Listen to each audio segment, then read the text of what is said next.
Assalamualaikum warahmatullahi wabarakatuh. Kepada yang terhormat dosen penguji ujian kinerja PPG dalam jabatan tahun 2023. Perkenalkan, nama saya Cecep Apif Maulana dari MTS Bustanul Ma'arif, Kecamatan Cipeuneuh, Kabupaten Bandung Barat. Sekaligus sebagai mahasiswa PPG dalam jabatan gelombang 1 LPTK Win Sunan Gunung Jati Bandung tahun 2023. Pada hari ini, Jumat 25 Agustus tahun 2023, saya akan mempraktikkan pembelajaran untuk memenuhi salah satu persyaratan PPG dalam jabatan gelombang 1 dengan materi bersuci dari najis pada kelas 7 MTS Bustanul Ma'arif. Untuk itu, saya mohon kepada dosen penguji agar memberikan masukan dan membimbingannya terhadap praktik pembelajaran yang saya lakukan. Berikut video praktik pembelajarannya. Assalamualaikum warahmatullahi wabarakatuh. Assalamualaikum warahmatullahi wabarakatuh. Waalaikumsalam warahmatullahi wabarakatuh. Selamat pagi anak-anak. Pagi. Masih semangat? Masih. Alhamdulillah ya. Kita harus tetap semangat ya.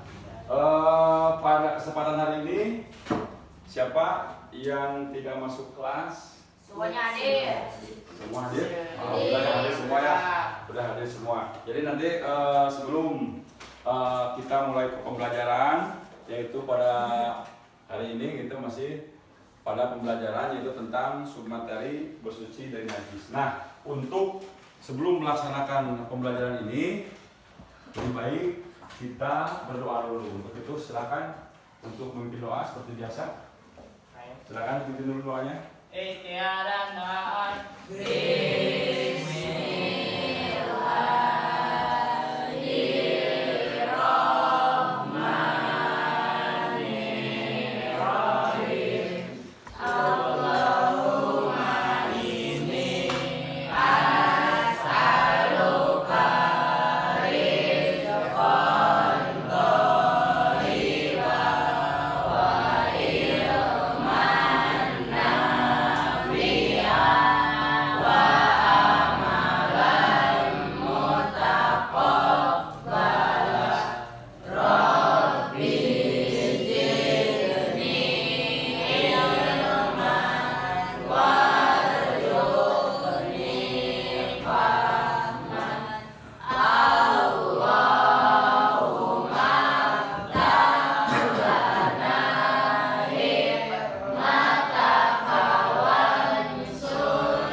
Waalaikumsalam warahmatullahi wabarakatuh.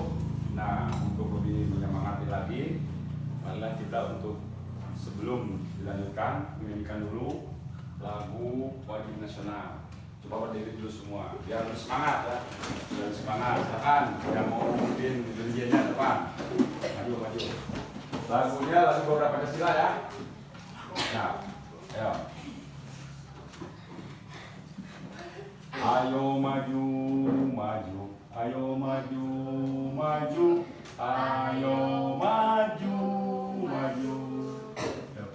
Garuda Pancasila, akulah pendukungmu. Patriot proklamasi, sedia berkorban untukmu. Pancasila dosa negara, rakyat adil makmur semesta. Pribadi bangsaku, ayo maju, ayo maju,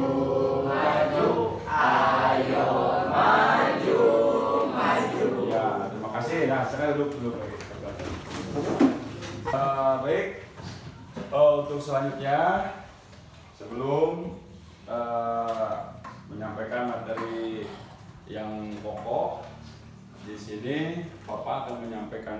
tujuan pembelajaran pada kesempatan hari ini, yaitu yang pertama peserta didik ya memahami pengertian tentang najis. Kemudian yang kedua, peserta didik memahami pengertian najis ringan, najis sedang dan besar, serta mampu mengidentifikasi tata cara mensucikannya. Kemudian yang ketiga, peserta didik diharapkan memahami dasar hukum dari hadas dan najis. Adapun untuk kriteria ketercapaian tujuan pembelajaran, yaitu peserta didik mampu menulis teks eksplanasi dan pengertian tentang najis. Kemudian yang kedua, peserta didik mampu melakukan pengamatan dari praktek tata cara bersuci dari najis. Yang ketiga, peserta didik mampu menceritakan dari hasil pengamatan tersebut dalam bentuk laporan. Dan kemudian yang keempat, peserta didik mampu menjelaskan dasar hukum keharusan bersuci dari najis. Nah, itulah itu tujuan daripada pembelajaran kita pada pagi hari ini. Ya, mungkin saya masih ingat minggu kemarin kita sudah mempelajari tentang alat-alat bersuci ya, alat-alat bersuci.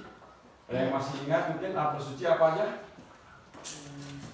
Air, ya ada air, terus ada tanah atau ya, debu ya, nah, itu ya. Itu merupakan alat untuk bersuci. Nah, itu bagus ya.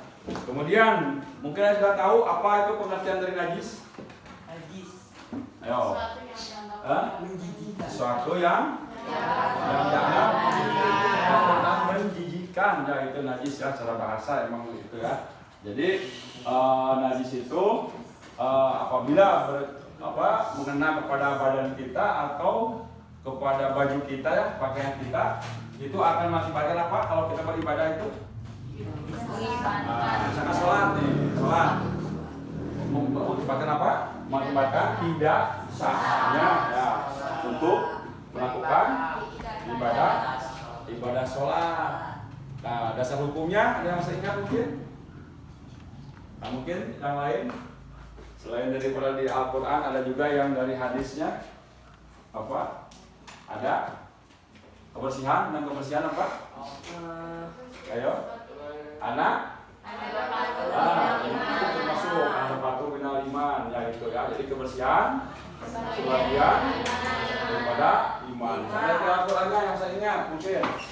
Innallah yuhibbut tawabina wa yuhibbul mutatahhirin gitu ya. Allah itu menyukai apa? Kebersihan. Allah mencintai orang bertobat dan mencintai orang-orang yang bersih ya, gitu ya. Nah, ini. Nah, terus kemudian masih ingat juga macam-macam najis? Nah, ini kan ada macam-macam najis. Yang pertama ada najis mokok, apa? Kedua ada najis suko. Yang ketiga ada najis bogolago. Nah, untuk lebih tahu memperdalam bagaimana apa pengertian najis dan tata cara membersihkannya, Bapak akan tayangkan video berikut ya. Ini kita akan belajar tentang najis dan cara menghilangkannya. Selamat menyaksikan. Nah, pertama kita kenali dulu yuk apa itu najis. Menurut bahasa, najis adalah sesuatu yang menjijikan. Sedangkan menurut syara, najis adalah sesuatu yang dianggap menjijikan yang mencegah keabsahan sholat seandainya terbawa atau mengenai badan maupun pakaian. Nah, kalian juga perlu tahu nih, umumnya najis terbagi menjadi dua. Ada najis ainiyah dan ada najis hukmiyah. Simpelnya, najis ainiyah itu najis yang masih memiliki rasa, warna, atau bau. Dan ingat, sebelum kalian siram menggunakan air, hilangkan terlebih dahulu sifat-sifat najis yang tadi ya. Dan perlu dicatat, jika yang sulit dihilangkan adalah warna atau baunya saja, maka bisa dikatakan suci. Seperti halnya pada darah, pada pakaian yang memang sangat sulit dihilangkan. Nah, jika yang sulit dihilangkan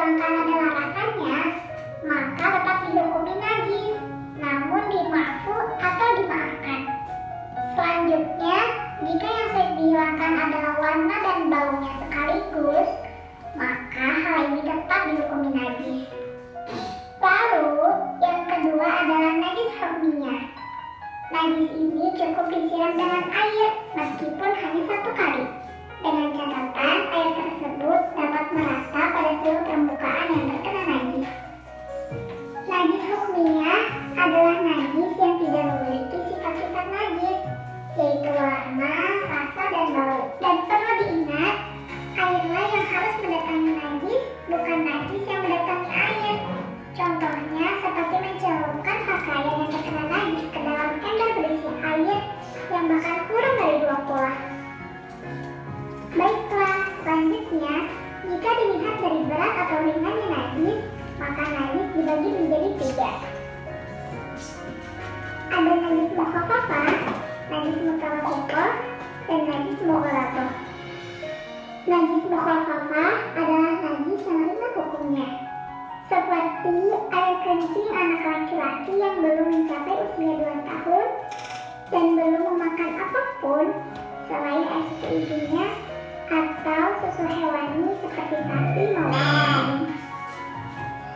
Ada juga beberapa makanan selain ASI yang masih ditolerir sehingga najisnya tetap dihukumi mukhafafah, seperti makanan yang digunakan untuk obat atau untuk tahnik, misalnya menggunakan kurma yang diberikan kepada bayi yang sebelumnya sudah dikunyah terlebih dahulu oleh seorang ulama atau kiai dengan tujuan untuk mengambil berkah.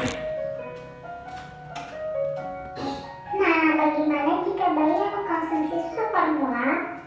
Dalam hal ini, jika susu formula tersebut campurannya lebih banyak atau dijadikan bahan makanan utama si bayi, maka hukumnya adalah mutawasithah. Namun, jika campurannya sedikit atau tidak dijadikan bahan makanan utama, maka najisnya dihukumi mukhafafah.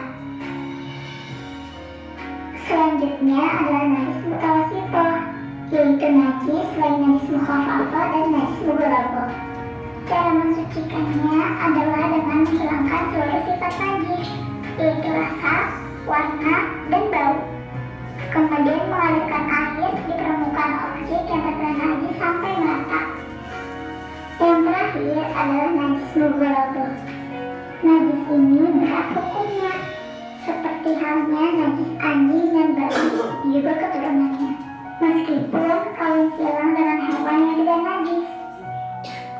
Cara mensucikannya yaitu dengan menghilangkan seluruh sifat najis, kemudian membasuhnya dengan air sebanyak 7 kali, di mana salah satu basuhannya dicampur dengan debu yang suci dan mensucikan hingga merata.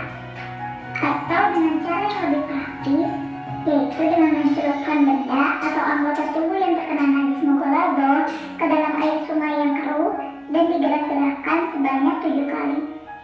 Oh iya, menurut salah satu pendapat, sabun dapat digunakan sebagai pengganti debu dalam menghilangkan najis mughaladzah. Dan perlu diingat teman-teman, air yang digunakan untuk mensucikan ada 2 kategori.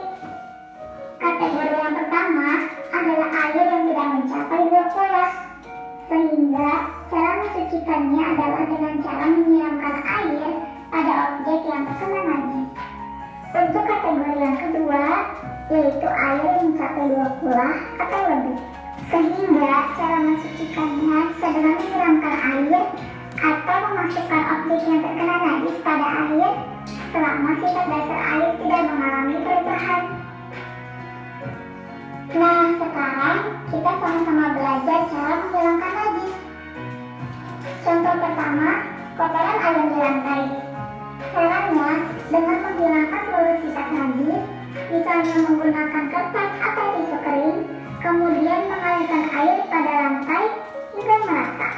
Contoh yang kedua adalah mensucikan pakaian yang terkena najis air kencing bagi laki-laki yang belum makan dan minum selain ASI dan belum berumur 2 tahun.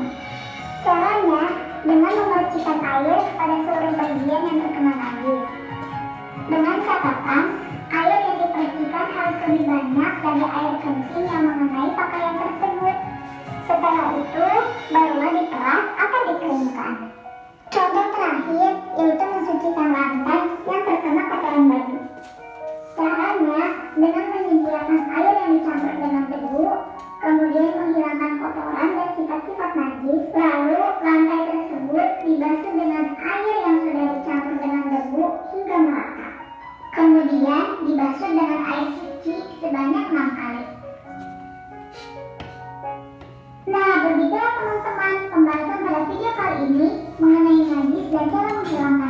Ya, itu ya. Itu adalah materi tentang apa tadi? Tentang najis dan bagaimana cara menghilangkannya. Mungkin ada yang masih ingat barusan? Najis tadi sudah. Najis apa saja? Ada mau apa? Contohnya apa tadi? Tadi mau apa? Contohnya tadi apa? Yang ringan ya. Apa tadi? Tadi ada contohnya.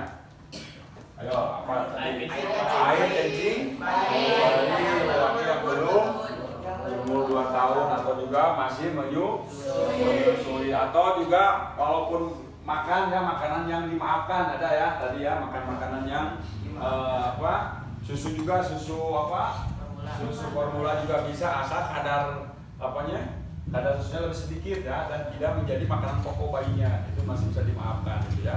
Kemudian yang kedua ada siapa lagi? Ada najis mutawah atau najis sedang. Apa contohnya? Ada kotoran hewan, terus nanah, itu bercampur darah, gitu kan. Dibagi dua kan ya. Apa saja tadi yang pertama? Ada najis hukmiyah dan najis ainiyah. Yang ainiyah yang gimana yang ainiyah? Najis ainiyah yang sifatnya juga terlihat oleh kasat mata ya, terlihat oleh mata, itu ainiyah, ain yang terlihat. Ainiyah baik itu apa? Bentuknya, apalagi rasanya dan baunya. Terus yang kedua, hukumnya gimana hukumnya? Ya. Kalau secara hukum bahwa najis tersebut ada, cuman bentuknya sudah tidak kelihatan ya. Seperti apa? Misalkan ada kotoran di sini.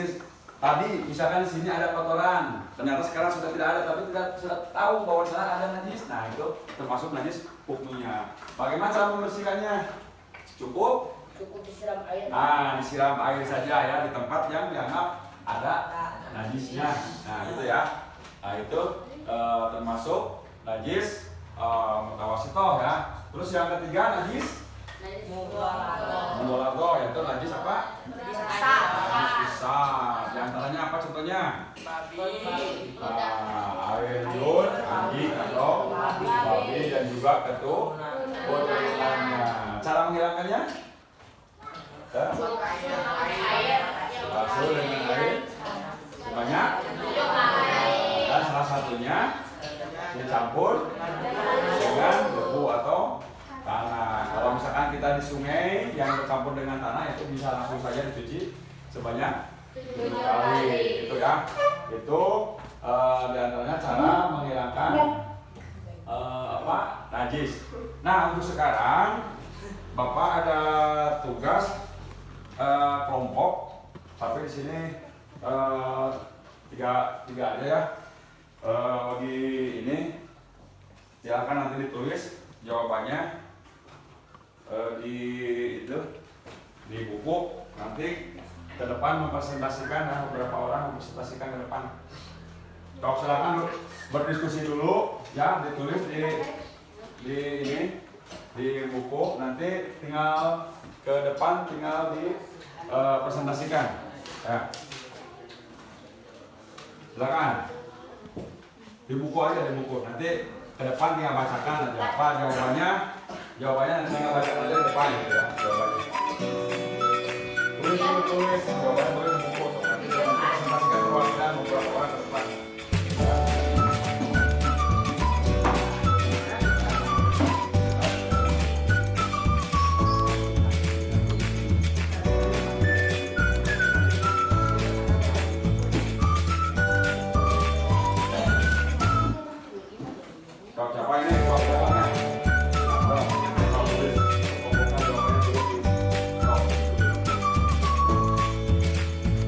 Jawabannya silakan didiskusikan ya.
kesucian hanyalah milik muslim karena mereka wudhu, mandi wajib dan tayamum.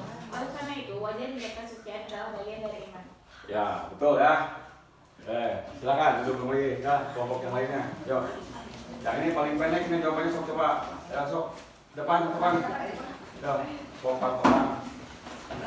Maju. Silakan. Yuk. Kebersihan merupakan salah satu ajaran Islam yang harus diperhatikan dan diamalkan dalam kehidupan sehari-hari. Ya, betul. Udah, duduk. Masih, duduk. Satu lagi, ya tuh. Yang kelompok 3. Ya, silakan. Kelompok 3, depan.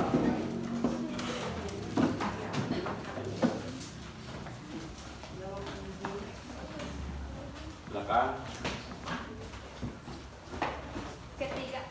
Ketika beribadah, kebersihan badan, pakaian, dan tempat merupakan salah satu syarat sahnya ibadah sholat. Adapun kebersihan rohani misalnya meninggalkan perbuatan dosa, ikhlas dan beribadah, dan membersihkan hati dari berbagai macam penyakit hati misalnya sombong, iri, dengki, riya, nifak, fitnah, khianat, dan sebagainya. Firman Allah SWT. Ya, udah, silakan duduk. Ya, terima kasih ya. Jawabannya sudah betul semua. Dan ya, jadi nanti sebelum mengakhiri mungkin dari pertemuan pembelajaran di kali ini, kita bisa menyimpulkan terlebih dahulu. Ayo, siapa yang mau menyimpulkan untuk pembelajarannya hari ini? Ya, yang pertama bahwa najis adalah apa? Merupakan sesuatu yang kotor dan menjijikkan. Kemudian najis itu dibagi menjadi 3, yaitu najis papas, atau wasito, dan najis mughalladhah. Kemudian diantaranya juga ada najis muqaffah, atau wasito, ada najis yang hukmiyah, dan ada najis yang ainiyah. Yang hukmiyah yang gimana?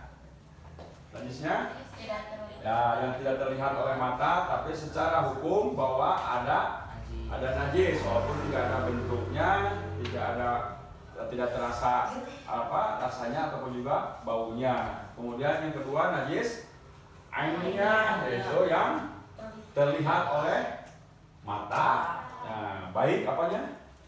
Bentuknya, apalagi rasanya dan baunya. Kemudian untuk cara menghilangkan najis mughalladhah bagaimana?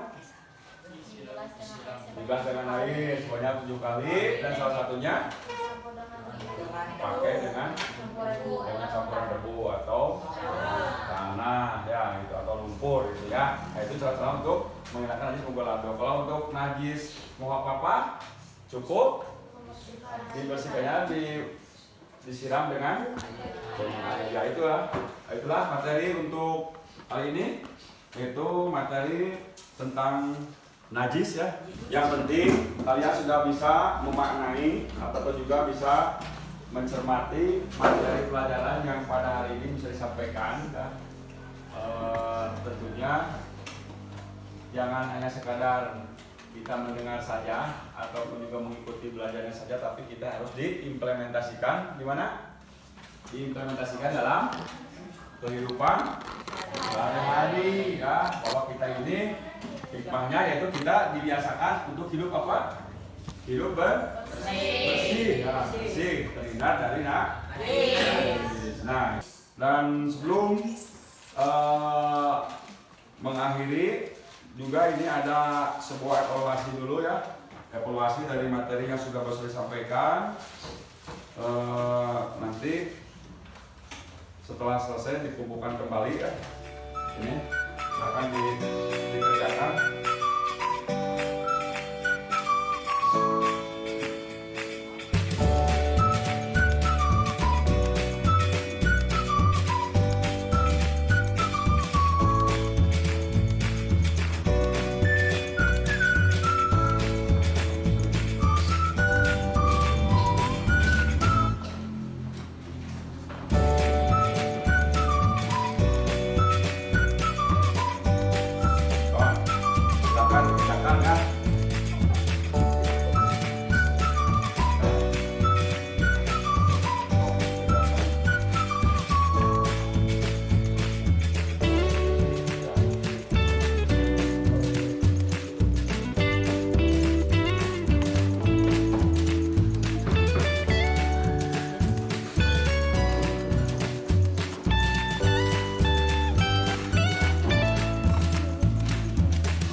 Terima kasih.